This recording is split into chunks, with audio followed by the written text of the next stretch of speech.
welcome last night, but I'll just repeat a couple of things. If you hear a fire alarm, we're going to assemble out in the parking lot to make sure everybody is out of the building.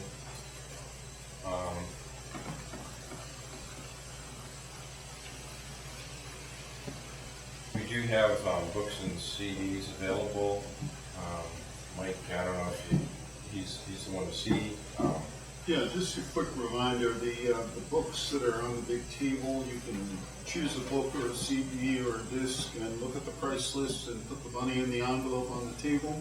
And across from that table in the windowsill, Jan Frazier has books and CDs.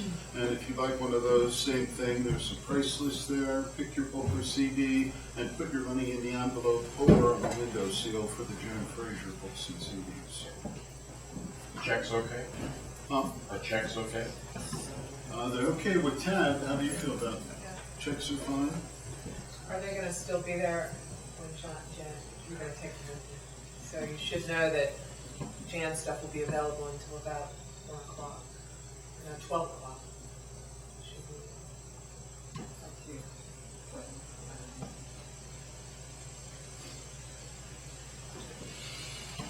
Eric, do you want to say anything about lunch? Yeah, I do. So, I forget who has the acorn squash. That sounded good. Okay, could you heat that up for lunch today?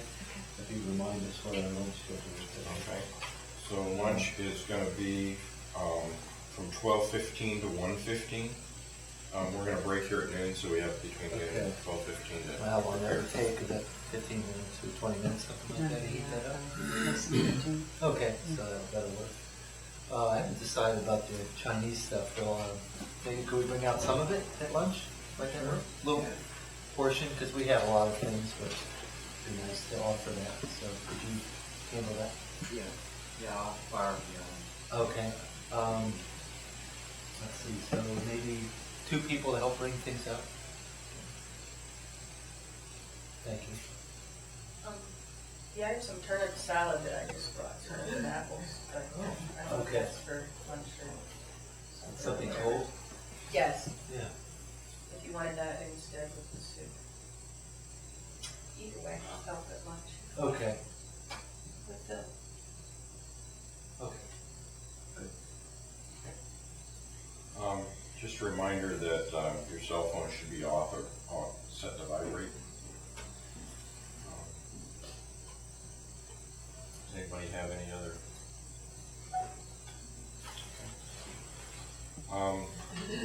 So our first session this morning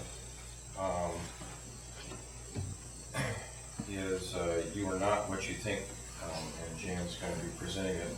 Jan, in 2003, she experienced a radical transformation of consciousness. Fear fell away from her, and she was immersed in a state of causeless joy that has never left her. She's written a couple books. When Fear Falls Away, that's about her experience in 2003, is a day-to-day account of the shift in consciousness and its alteration of her life. And The Freedom of Being, At Ease with What Is, that book looks at the nature of suffering and explores ways beyond it. So currently she lives in southern Vermont, and we're pleased to have her with us. So, yeah.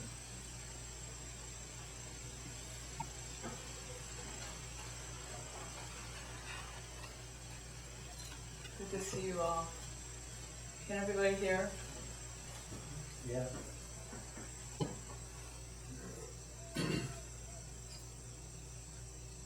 The focus of this weekend, as I understood it, is asking the question, who am I?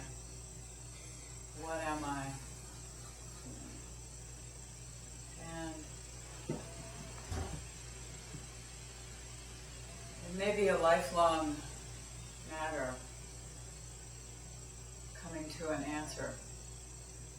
But in the meantime, it's most fruitful just to know who I am not, what I am not. Because it's only because we do think we're what we think we are that we don't immediately experience what we really are. So when I say you're not what you think, it's not just you're not what you think you are, I'm not what I think I am. The impression that each of us has of who we are, our history, physicality, desires, ideas, including spiritual ideas, most especially spiritual ideas. The pain that we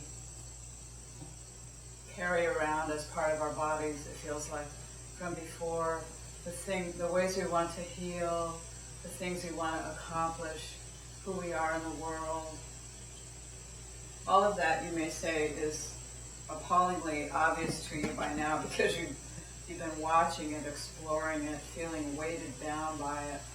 You know in some ways it's not what you really are. At least you hope like hell it's not what you really are. But something in us can't. We can understand it all day up here, but we experience all of that as being what we really are.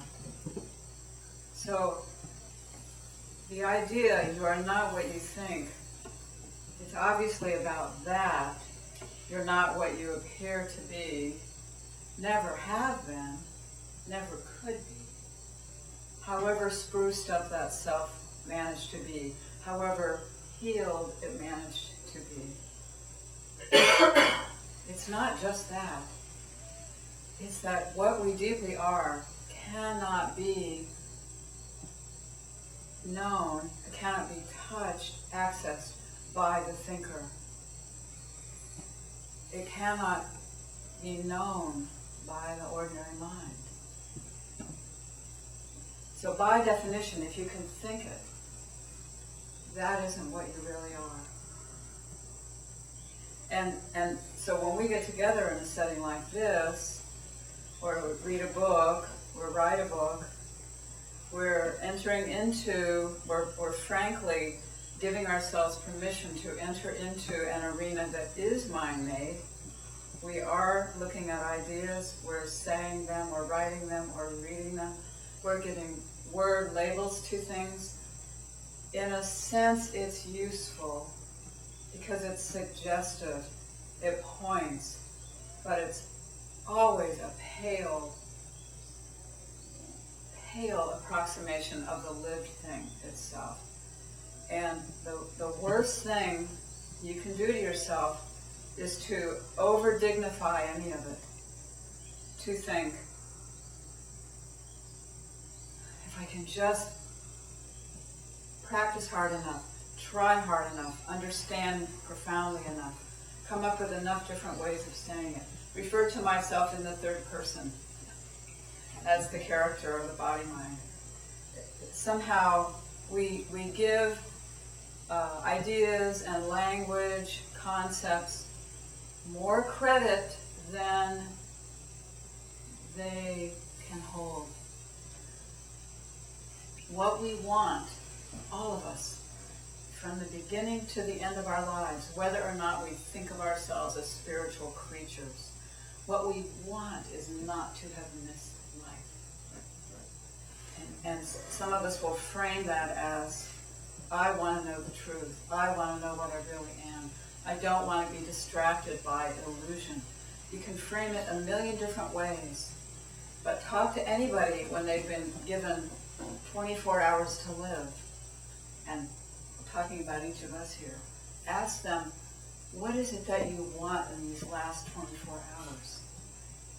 However we would say that, it's all essentially the same.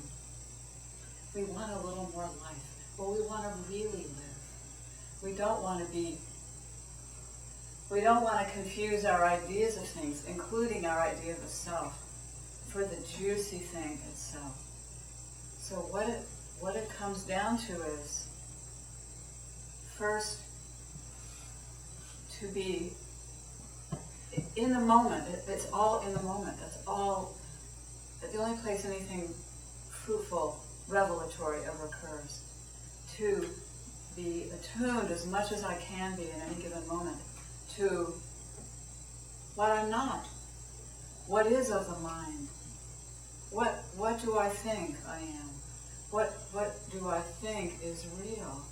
And so here we are in any moment. We've all lived, count the moments you've lived to bring you to this stage in your life. It's millions. A moment, how long does it last? Life is occurring as it's occurring now. We didn't make it be the way it is. It's just the way it is. You can think of it as karma, chaos, however you want, but by God, here it is. There's the thing that's happening in immediate inside the body, and that includes the movement of thought, it includes emotion, it includes physical sensation, what the senses detect, and it's anything immediately out there, anything the senses can detect out there. That's what's real. Is there a self in that? There's a container. We are located in space. We are physical. We move through space. We have sense receptors. We pick up data ceaselessly. We can't help but. And we have intelligent mental processors that do something with it. Somewhere along the line in our evolution, when our truly excellent minds learned where danger was out there in the form of a tiger or in the form of no water anywhere in the vicinity, we got very good at detecting actual danger in the environment and figuring out ways to adapt, to avoid, build against it. But somewhere our minds got so very good at creating mental pictures, stories of danger out there or what's real out there, we actually created a sense of a self that beyond the physical that needed protection. In other words, we created a sense of self from our ideas that we then defend as if it were our very physical being. And so we're able to feel shame, we're able to feel hatred, we're able to feel vulnerable. It's no wonder we resist so mightily knowing what's real, because we ourselves seem so real, so precious, so worthy of defense and assertion out in the world. We want to feel good about ourselves. Meanwhile, the self we want to feel good about doesn't exist anyplace but up here. We don't want to know that. The ego chafes at it because to the ego, the idea that it isn't even substantial constitutes an existential threat, just as if there were a tiger coming at me with its teeth glistening. So, if you say, who am I? What is it in you that can answer that can know it directly, if it's not the processing mind? There's something in us that's innate to our humanity, that's been with each of us since we were children, that will be with us until we stop breathing, that isn't the ordinary processing mind. It's so familiar and omnipresent in our daily lives, our moment-to-moment existence, that we fail to notice it, let alone appreciate it, let alone realize that's where the whole thing happens. And it's just plain, stripped down awareness, attunement. We rush habitually, we learn this from our little kids, we rush so quickly in any moment to processing what awareness detects, making something of it, interpreting it, deciding if it's good or bad, if it's dangerous or safe or fun or something to be run away from. We rush so quickly to the processing because our minds are so good at this, and because the ego tells us it's urgent to not just be the moment, but detect, is there something I need to do? Is there something I need to worry about? We don't even notice the thing that happens prior. The thing that is already part of our equipment.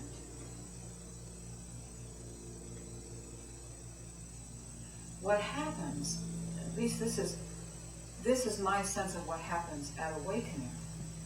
When things change, you could say once and for all, or even significantly change for some period of time, even if it doesn't last, what happens there is, for whatever slack-jawed lucky reason, mostly cannot be fathomed, let alone planned, is that the sense of identity in yourself has flipped from identifying with the you that your mind has made and defended all your life as being what you are, your history, and all the rest of it. Flipped from that seeming what's real and substantial to awareness itself. Just plain, stripped down awareness. That means neutral attunement to what's happening right now, inside and out, as we say, as if there were a difference. Suddenly, awareness itself feels more real, more substantial. You could say more like what you are, even though the whole idea that you is pretty much insignificant. When that thing that we have all been equipped with and have been functioning in and not even noticing all our lives, when that feels more substantial than all the stuff that caused trouble, that seemed like it needed to be solved, asserted, healed, awakened, doesn't feel substantial anymore.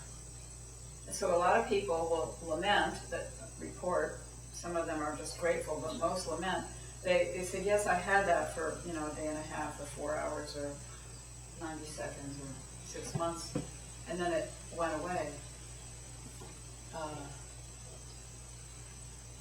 It's not unusual.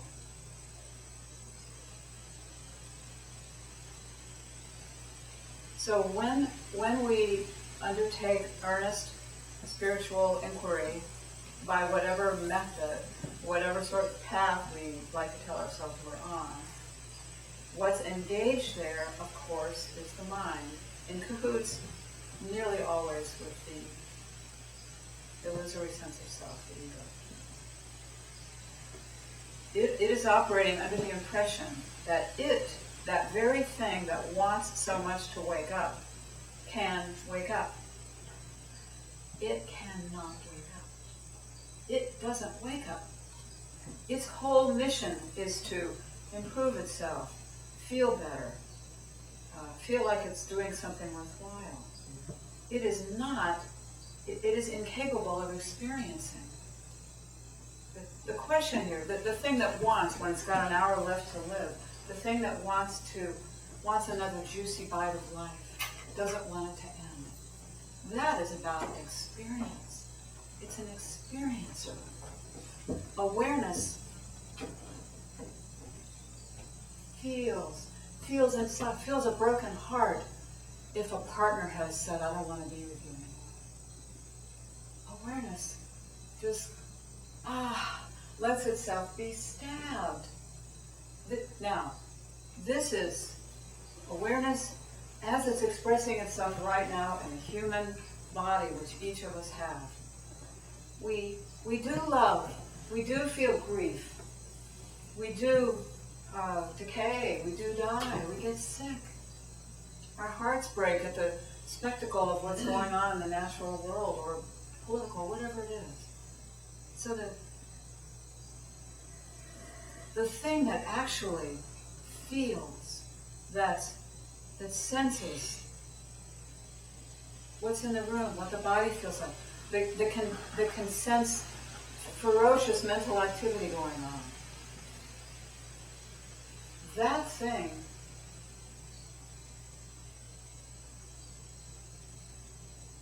the thing that occurs that is enlivened before the mind gets hold of it and starts processing with its lightning speed. That's the thing that's awake.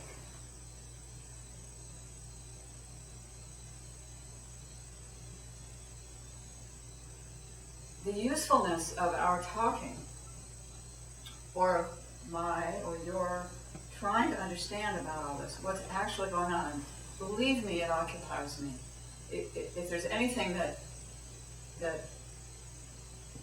my mind really enjoys doing, it's looking at all of this, trying to understand what actually goes on. The usefulness of any of our doing that, inquiry, speaking, writing, reading, is not to wake up the seeker, which cannot wake up, not to heal, not any of that. It's maybe, it occurs to me, maybe, so that when that stripped down ordinary thing occurs in our moment-to-moment ordinary lives, the thing that happens before thought, something in us, because we have pondered it, reflected on it, considered it with our excellent mind, something in us may recognize it and say, oh, that's what that is. Oh. You've heard people say when the switch flips, oh my God, this was here all the time. This was obvious. How come it's obvious now? How come it wasn't always obvious? There's a realization that you didn't really go anywhere. You weren't really on a path. Or if you were, all you did was come back around to where you'd always been. How can that be? Why does it feel like coming home if it hasn't always been inherent? You might say the whole reason you start a spiritual life in the first place, the thing that turns your head from wherever it's been to something like a TAT weekend, is that something in you intuited, tasted, that there's something real to you that has nothing to do with anything the mind can create, fathom, remember. So we go a long way around, immersing ourselves in ideas and practices and rigorous study, and we go to, other continents, and it's so poignant when every moment, if you just hold still, never mind whether you like what's going on right now. Just, if I ask you right now, can you tell, if you just go inside, can you tell there's aliveness in you? Can you feel yourself being? Can you? Of course you can. It's so obvious. Of course, it's so obvious that we never actually bother to do that. But the point is, if you stop a moment and see, can I, or if I run into you on the street and I say, what does it feel like to be you right now? Don't get profound and philosophical and non-dual about it. Never mind what the you is. You know what we mean. Just stop and see, can you tell what it feels like to be you right now? Yeah, I have no problem. You say, yeah, I'm in a lousy mood, I'm stressed, I'm feeling really light today. We can always do it. That thing, what is it can tell that? It's not your mind, you're not processing anything. You might use your mind to label it, to say, oh, it's a lousy mood, or, oh, I know why I feel this way, it's because I had a fight with my mother this one. Yes, the mind can fill in the picture, but there's an attunement going on. Just like when you go outside and the wind blows on your face, it's of the same order of reality. It's sensory, it's physical. That's all this is. And all the rest of it is going the long way around to get to that. So what, when you get quiet in this moment and see what am I? What's real is what you're asking. The question, who am I, is really another way of saying, what's real? Is what's real out there, what's real in here. Well,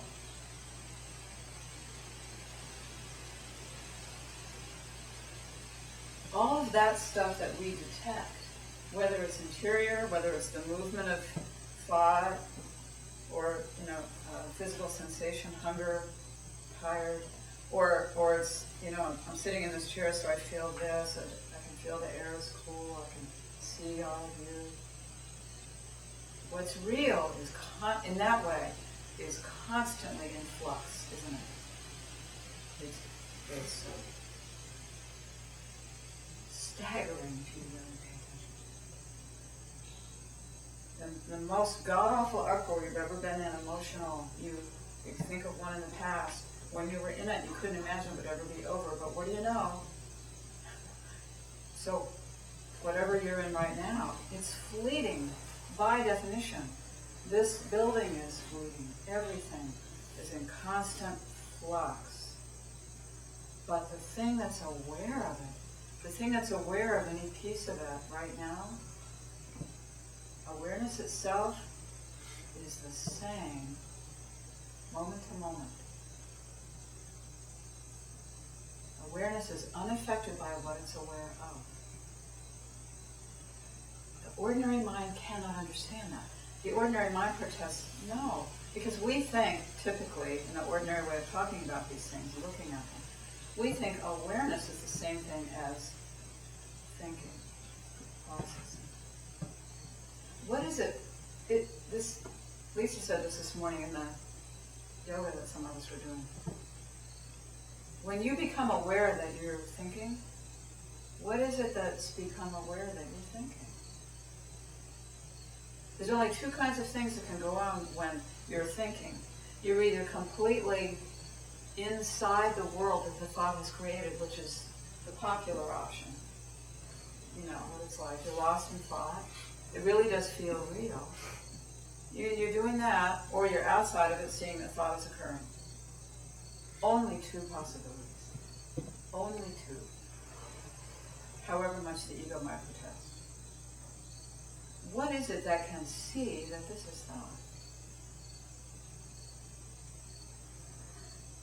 So we don't need to stop thinking. We can't anyway, as you may have noticed. But you see that thought is occurring.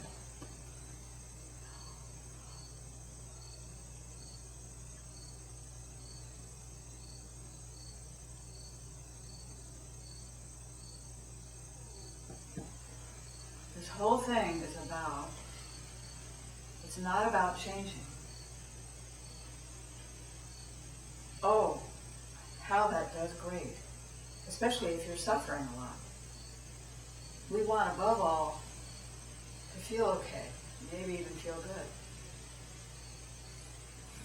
This is not about the suffering self becoming free, becoming enlightened, however you want to think about it, waking up. This is about discovering, first of all, what you're not, and then maybe discovering what you are. So it's not about changing anything. So as soon as you resist your emotional moment, whatever is happening in your inner reality, as soon as you resist it, you're engaging it. You're saying, as soon as you're saying anything needs to be different from what it is, you're dignifying that self that thinks it can wake up, or that thinks its mission is to feel good. The sweetness of absolute surrender to what's happening this moment is then it makes it possible for you to sense awareness. It has nothing to do with the momentary trauma. But when you engage with it, when you resist it, when you fight your grief, you fight the anger you're feeling, whatever it is, you're creating a war inside your illusory self and reinforcing the impression that that's what you really are. But when you see that you're doing that, you feel this softening and sudden maybe awareness that there's something more to you. So the whole thing is about perspective. It's not about changing. It's about where you're looking from in any given moment and what you're looking with. If you're looking with the ordinary mind, that just keeps the whole thing going. If you're looking from beyond that, I say behind it or bigger in some way, you're looking at the mind, you're looking from a neutral plane awareness.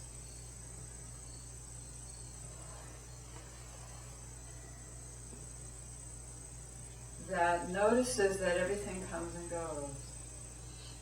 Everything on that human level is in flux, is breathe.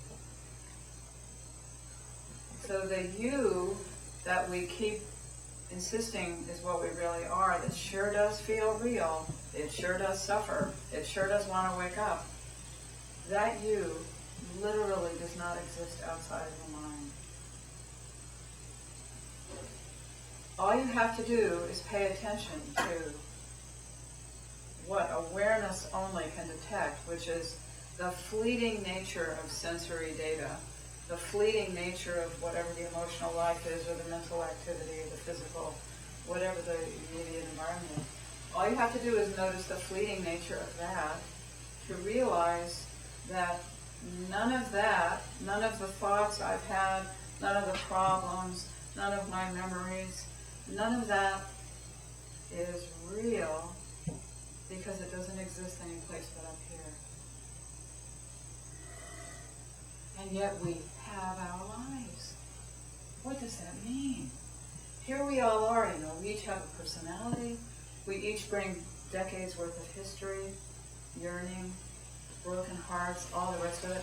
We have relationships, we do work in the world. You look in the mirror, you see a certain person, looks different from how it looked 10 years ago, looks different from other people. We have different political points of view, work that we care about or work that we hate. What does it mean for all of that to go on moment to moment, and yet you don't identify with it? This is the thrilling piece about all of these things. Something in us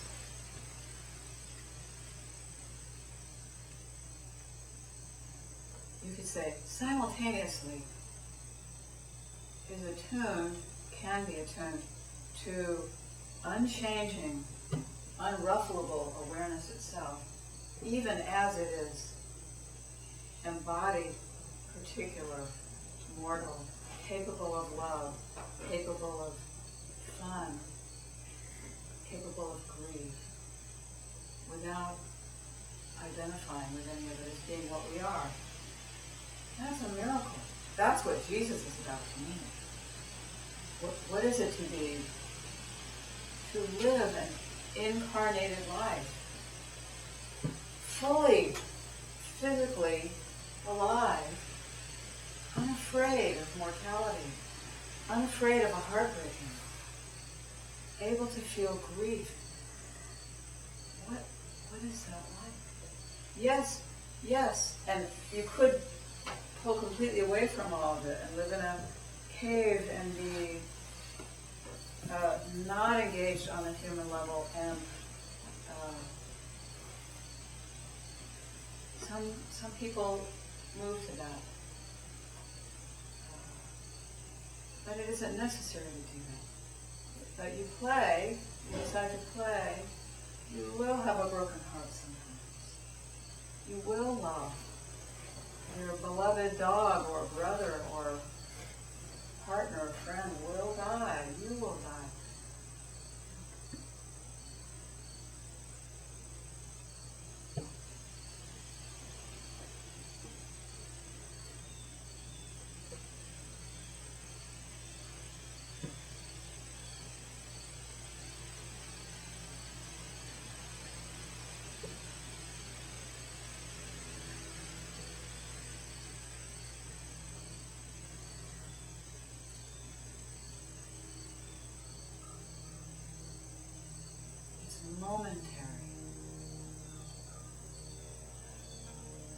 walk you through something.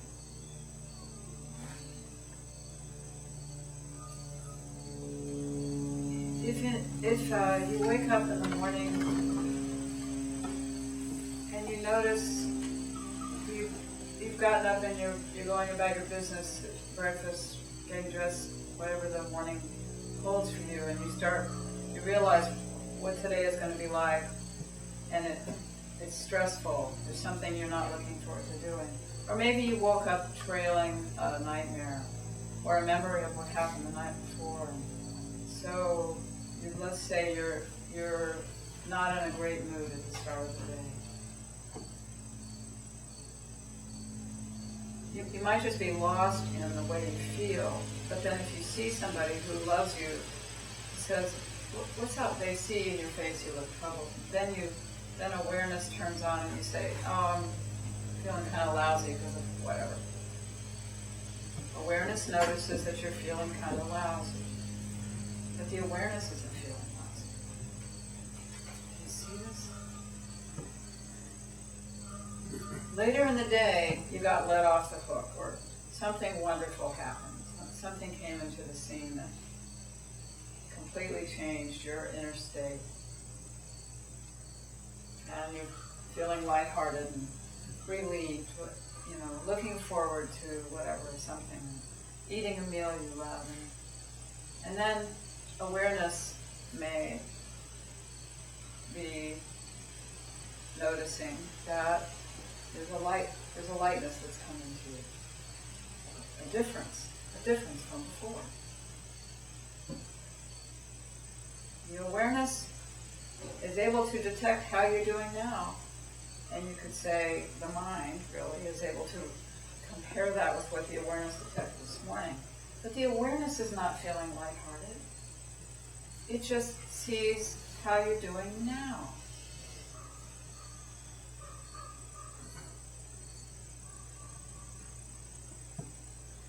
You wake up in the middle of the night with your calf in a cramp. You go from sound asleep to awareness. Okay, so your body registers, pain, and the mind says, "Oh, I have a leg cramp. Oh, I need to do this, or I need to take quinine, or whatever different people do, or I just need to ride it off." The awareness. Let's say you do this, and it starts to lighten up. The awareness notices there's a reduction in pain, the muscle is getting softer, but the awareness is not in a cramp. Okay, do you see this? When the leg softens, the pain is over. Something in us can notice, okay, the pain is over. But the awareness didn't experience any of that. It's at a remove from whatever the momentary, constantly changing phenomena are. A way of looking at this is, we have this idea of unconditional love. The traditional Western idea of the deity, maybe the New Testament deity, I don't know, but the idea of being loved unconditionally, something most of us say we did not get from our parents, do not give to our children. We don't like to say that part. That's up to our kids to say. But the point is, all of that suggests the utter deliciousness of being loved unconditionally. If only we could ever experience that.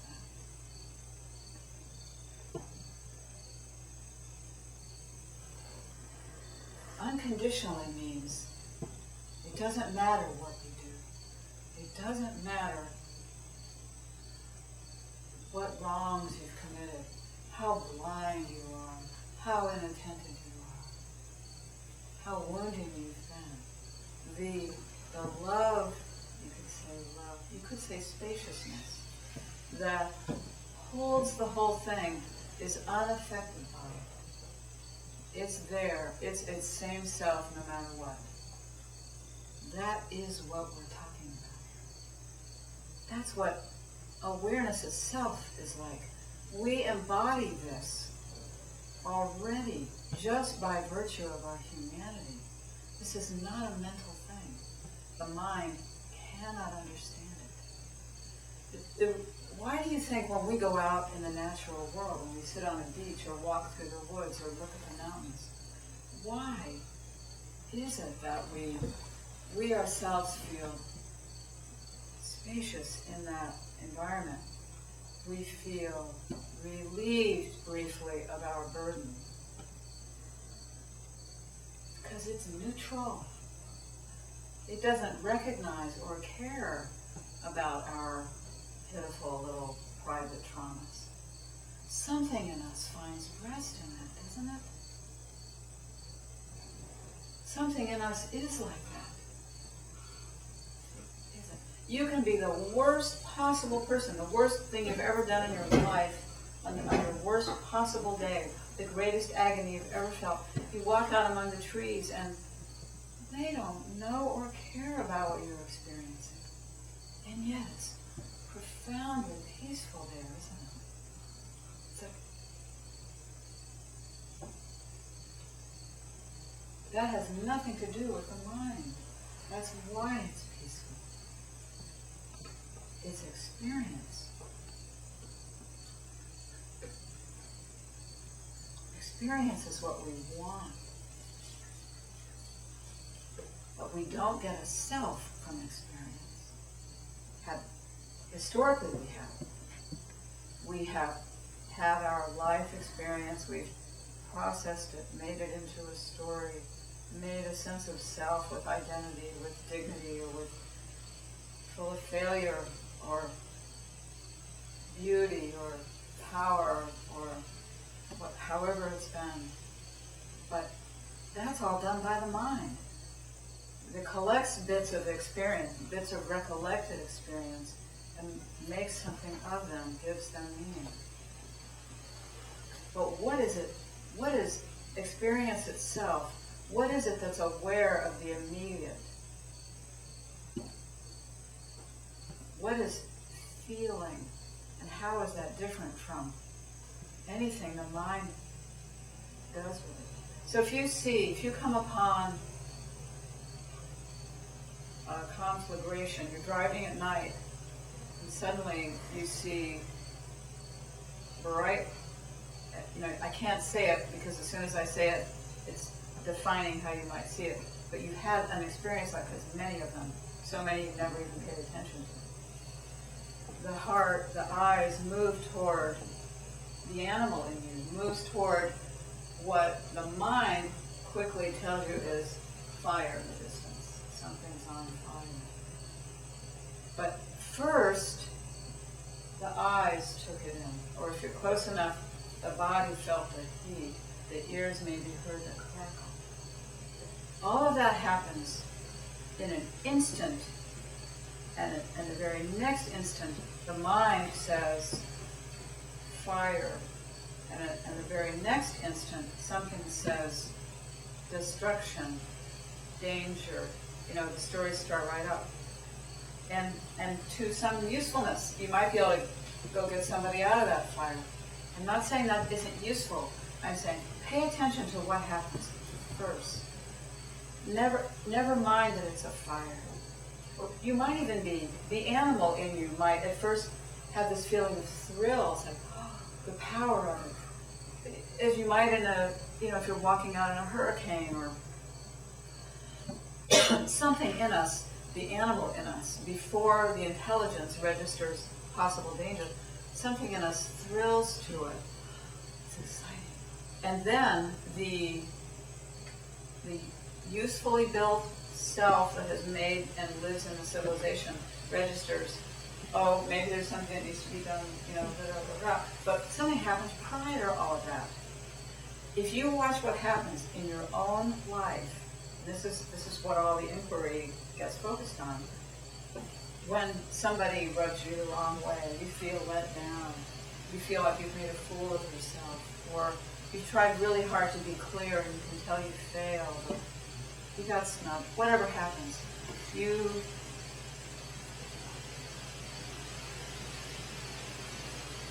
say somebody says something that I might later judge offensive, later, I mean a second and a half. What is the first thing we take in? It's a face, a mouth shaped a certain way, a tone of voice. Before we even process the meaning of the word they've said that is going to turn into snub 2 seconds later, and 2 more seconds later, hurt. 2 more seconds later, anger. Hurt always precedes anger. And then anger hopes to cover it up. Anyway, the very first thing is just the look on somebody's face.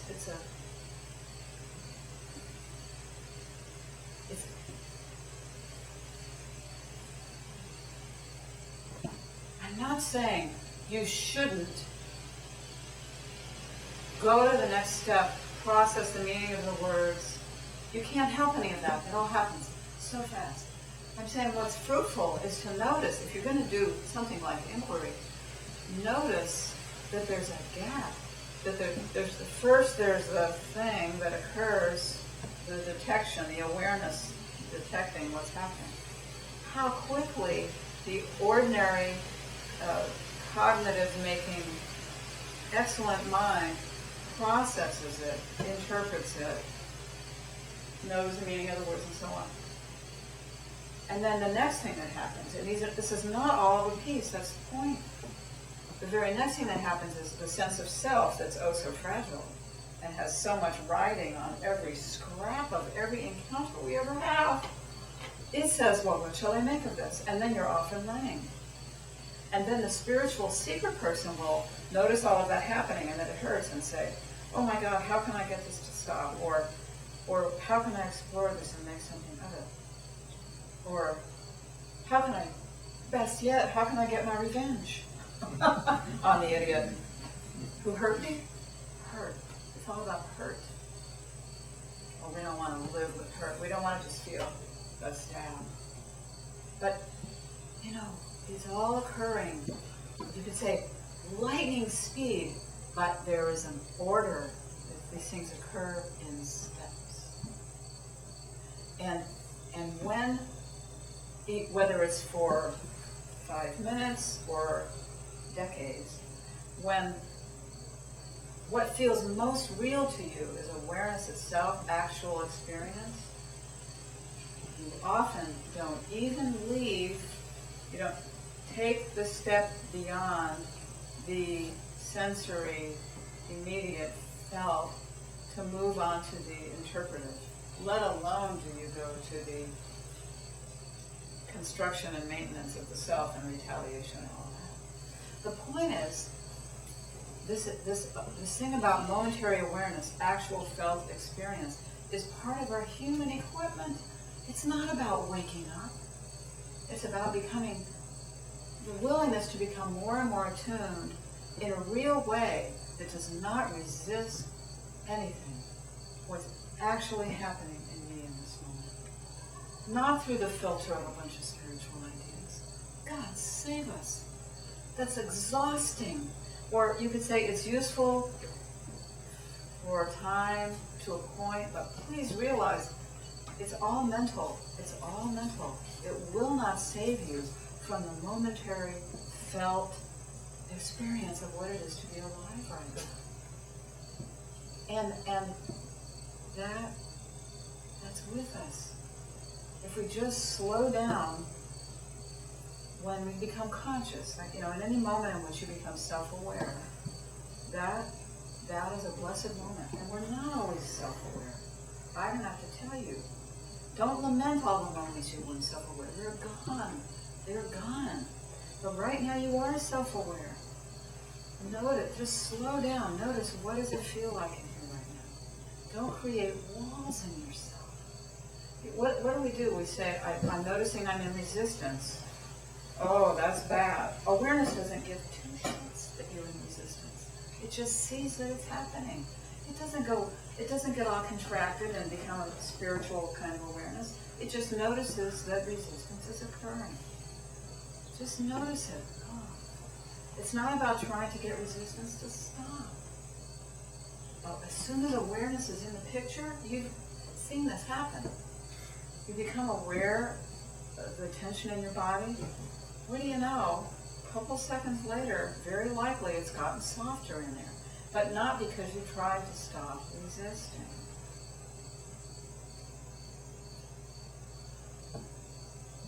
So when you're whole, when you're interior, when you're absolutely available to awareness, when you become self-aware at any moment, you're transparent. It's like light. Awareness is light or space or unconditional love. It's with whatever is happening, even if what's happening is ferocious mental activity, anger, resistance, whatever it is, it doesn't care. Something in you is like that, that's the point. To the extent that I'm able to make whatever is going on in my interior available to that awareness that is part of our endowment as human beings, then I'm really here. I'm whole. Never mind if I learn anything. Never mind what the next moment is like. Never mind. The whole idea of trying to hold on to it or repeat it, ask myself, what is it that's doing that? What is it that wants to replicate a blissful experience I have? What is it that hopes this momentary insight lasts?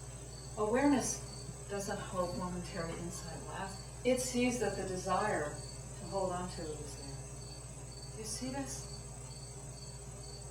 The thing that wants it to last is the same critter that believes your history and ideas are what you really are. So, in a way, all you have to do, and the most fruitful thing you can do, is, this brings us right back to what am I, who am I, is whenever there's any impulse to do anything in here, ask yourself, if the remembering occurs, ask yourself, what's doing this right now?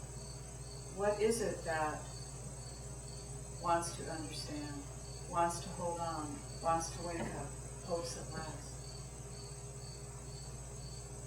Just asking that question is an invitation to the awareness to come into the very fact that you're asking the question says anything that the mind can produce is suspect. Period. And the ego uses the mind to make a spiritual secret, to create the impression of progress or backsliding, or what is it that's having that thought? What is it that's feeling dissatisfied? Spaciousness does not feel dissatisfying.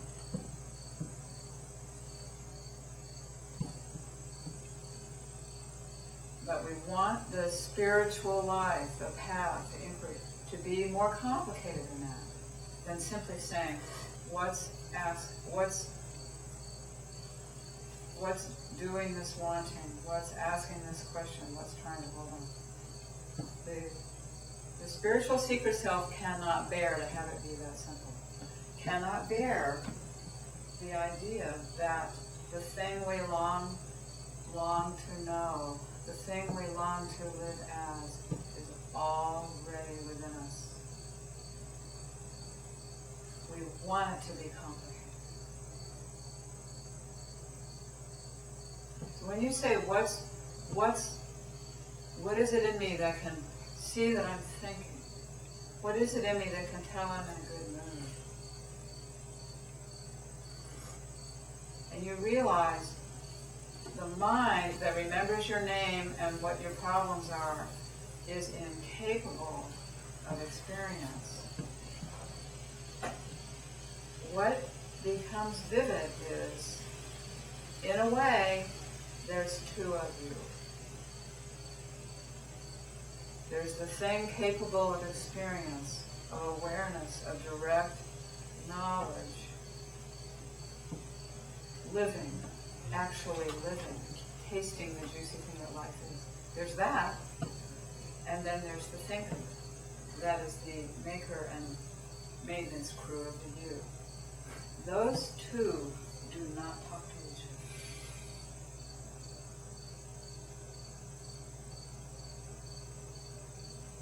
So most spiritual seeking consists of the mind-made you trying to become that other.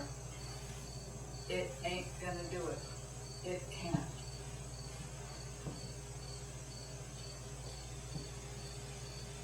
The impression we have is that there's there's a you, there's an I, a real thing here. We mostly don't even question that. And that's the whole problem. You could say that's the only problem. But there seems to be an I, of somebody, that's capable of being aware, being soft and alive. And it's also capable of getting into mental torment and all of that. And we want we want column A, we don't want column B. So we're trying to wrestle ourselves into having the good kinds of experience. Meanwhile, we're not even questioning the original error, which is the assumption that there is a you back here capable of those two radically different worlds. So when we say, what am I? What's real? It takes us back to the thing that actually is fruitful to look at. Not to live, not to be paralyzed all our lives with the assumption that there is a you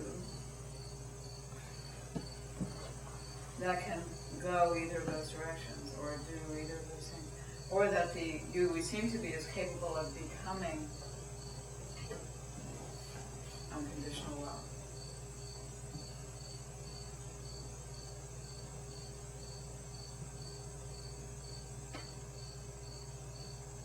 I notice I'm dissatisfied with myself. I'm having an experience right now. It feels terrible. I notice it's the same old pattern, or I'm being lazy. I'm not trying hard enough to do whatever I think I need to do to get better. I can indulge all that, determine I'm going to work harder. I can or feel bad about it. That's one thing. It's all one useless path to further and further digging in. Or I can ask myself, what is it that's doing that, that's feeling that dissatisfaction, that's determining to do better, that's looking away from the failure I am, or that's jealous of somebody else? What is it that's doing that? That's the only possible fruitful thing there. And it is fruitful. Because in a way, what all this is about is discovering what I'm not. It's learning not to trust. First of all, learning to recognize what is mind-made. It's not just, and not to trust it. To, by definition, see that if it's produced by the mind, it is not reality. It doesn't matter how true it appears.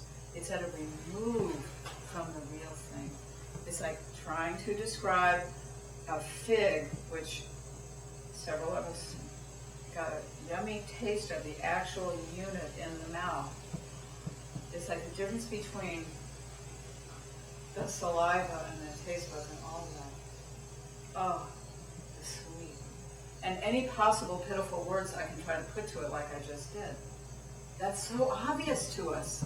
You cannot reduce what happens inside the mouth, the pressure of the teeth, and see, I'm a writer, so I've been trying to do this all my life. Knowing I could never come near to the actual thing in the mouth. We know that when it's something so obviously sensory.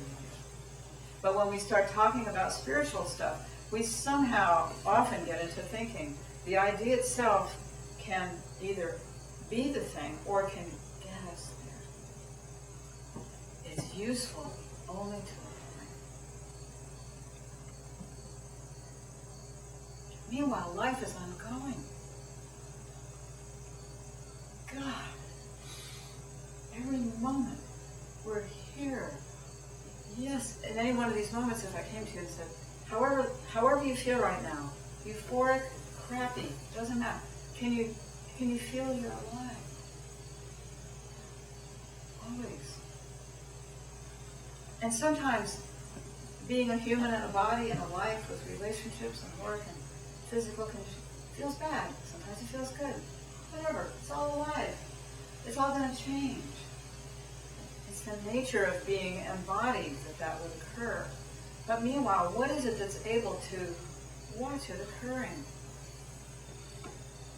And that's the miracle. And that's what we want more of. That's what we don't want to have missed. It's that.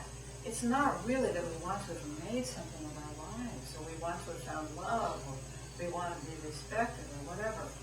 That's all mental.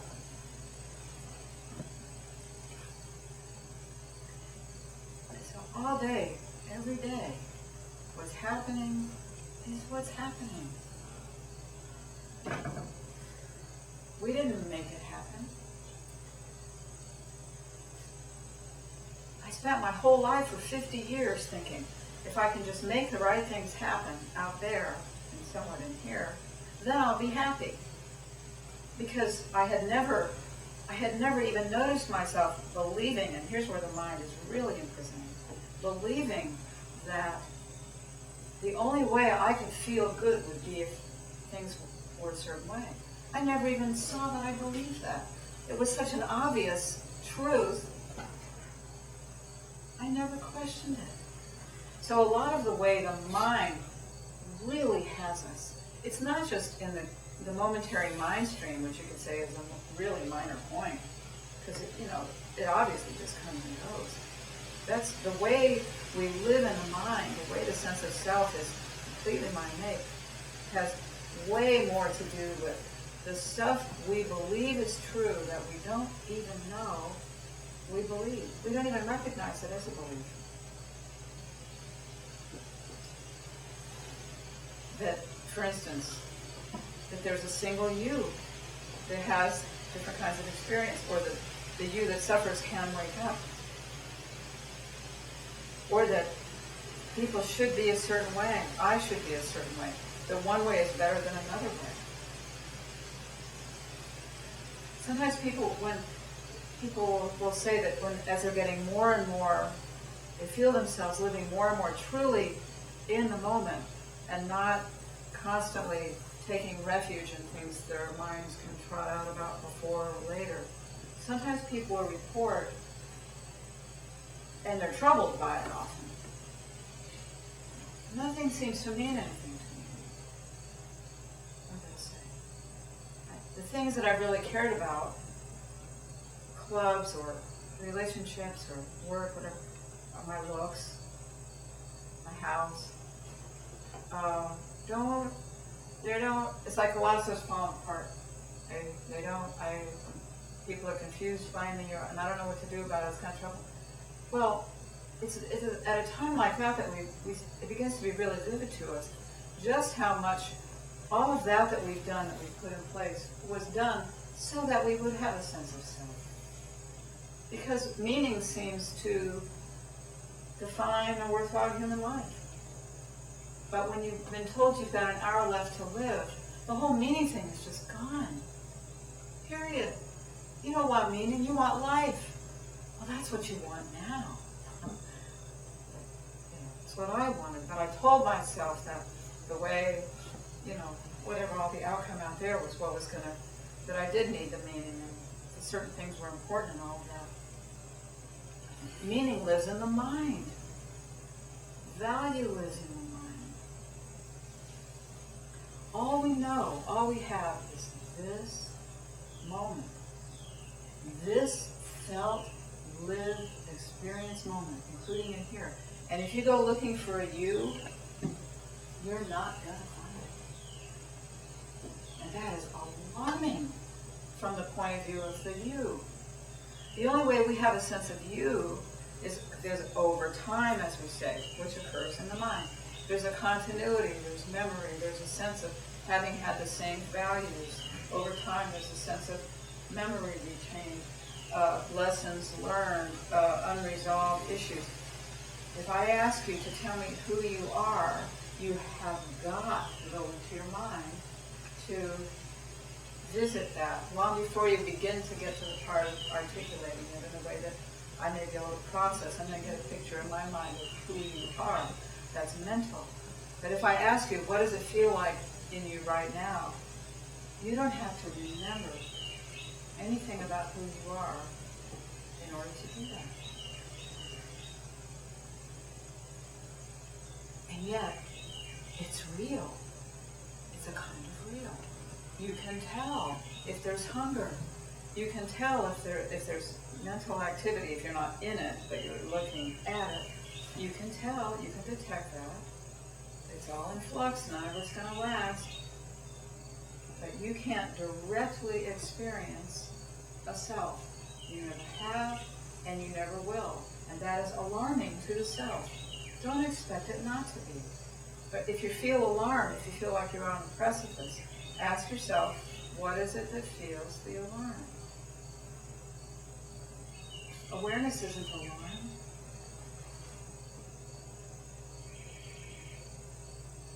Something in you is simply there for whatever's happening.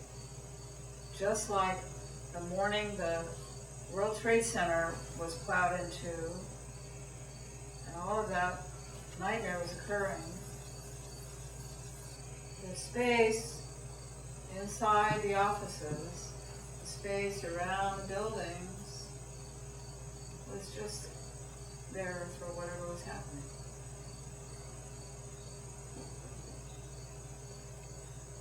Something in us is like that. That's alarming from a certain point of view. And yet that is what gets talked about as unconditional love. It's the space in which anything happens, and the space is unchanged, unconditioned by the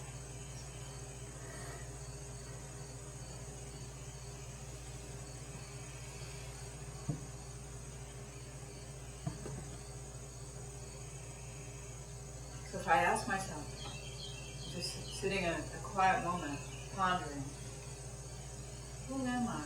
Just being truly curious, what's actually real?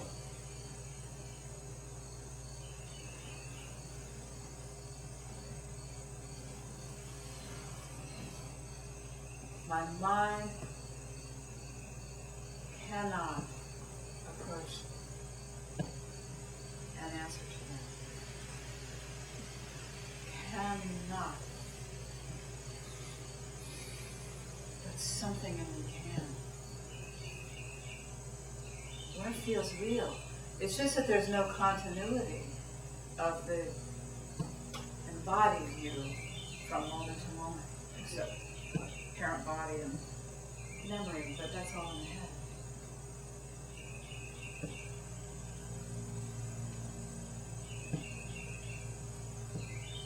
It's only when the you each of us has always seemed to be no longer feels like what we are. It's only then, in what looks like a really dangerous situation, that we don't exist. It's only then that life can be really juicy. You'll be traveling truly lightly.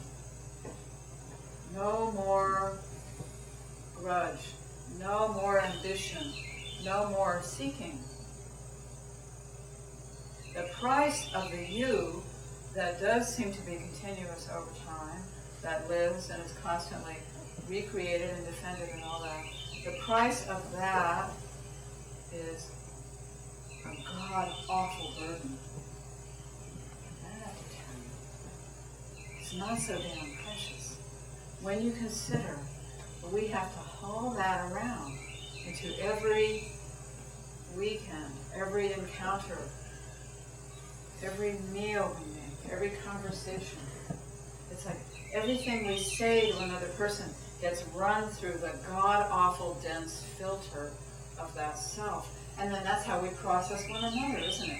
It's one bunch of ideas crashing with a huge emotional bunch of tumors. encountering another, crashing into. It's no wonder we very seldom have truly satisfying, long-lasting relationships. My God.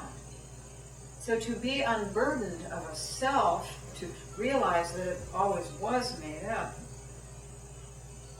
then when you look somebody in the eye, God, you're really looking at them in the eye. You don't have an axe to grind. Your heart, there's no boundary between your heart and them, because there's nothing to be protected.